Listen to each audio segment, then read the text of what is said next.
제가 두 줄 따기 방식의 눈재 수술을 1년에 1000개는 하는 것 같은데, 그 1000개 중에서 안 되는 경우는 한 1년에 한 두세 명?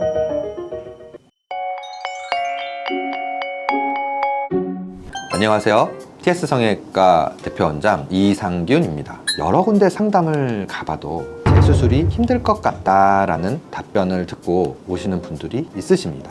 이런 고민을 가지고 있거나 재수술 혹은 첫 수술을 계획 중인 분들이 참고하셨으면 하는 바람으로 눈 재수술이 어려운 케이스에 대해 알아보려고 해요. 재수술을 시행하기 어려운 눈 유형은 크게 세 가지로 분류할 수 있어요. 첫 번째는 피부가 부족한 경우입니다. 오늘 소개해드릴 유형 중 가장 빈도가 높은 유형이라고 할 수 있어요. 피부가 부족하면 눈이 잘 안 감기고 쌍꺼풀 라인이 소세지처럼 두껍게 보이거나 눈과 눈썹 사이 간격이 가까워지는 등 여러 가지 문제가 동시에 발생하게 됩니다. 사람의 피부는 한번 잘라내고 나면 이후에 다시 만들어내는 것이 거의 불가능하기 때문에 재수술을 시행하기가 어려워지는 경우가 많은데요. 다만 의사의 숙련도에 따라서 일부 피부가 구축이 되어 뭉쳐 있는 경우에는 재수술이 가능합니다. 그 대표적인 예시로 실제 본원에서 수술한 환자분의 사진을 가져와 봤습니다. 이미 여러 차례 재수술을 받아 피부가 부족하고 눈매가 과교정되어서 눈을 뜨고 감는 기능적인 불편함 때문에 눈매 교정술과 쌍꺼풀 재수술을 시행하였고, 수술을 통해 왼쪽 라인을 6.2mm, 오른쪽을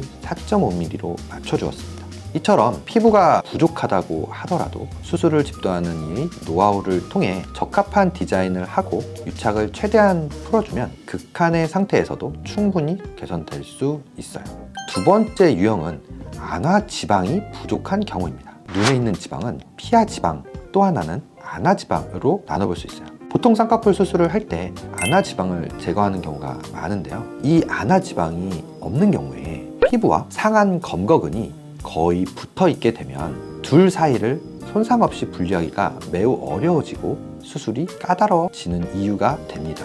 하지만 안화 지방이 부족한지 여부를 겉으로는 분간하기 어려운 경우도 상당히 많아요. 실제로 눈이 꺼짐이나 겹주름 증상이 없더라도 막상 열어보면 지방이 부족한 경우가 종종 있고, 이럴 때는 지방 이식이나 지방 재배치 같은 수술이 필요합니다. 마지막으로 세 번째 유형은 상안 검거근의 손상입니다. 이 상안 검거근이 눈을 뜨는 메인 근육이라고 생각하시면 됩니다. 눈을 뜨는 근육이 선천적으로 약한 분들이 있기도 하고, 간혹 수술로 인해 손상돼서 눈매가 졸려 보이는 증상이 나타나는 분들도 있어요.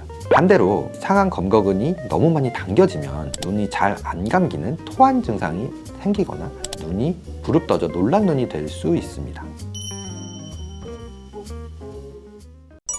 오늘 제가 소개해드린 세 가지 유형들은 재수술이 매우 힘들지만 그럼에도 불구하고 개선의 가능성이 있는 사례들도 많기 때문에 이런 문제를 안고 힘들어하는 환자분들이 계시다면 속단하거나 좌절하기보다는 전문의와 만나서 자세한 진단을 받아보시라고 말씀드리고 싶습니다.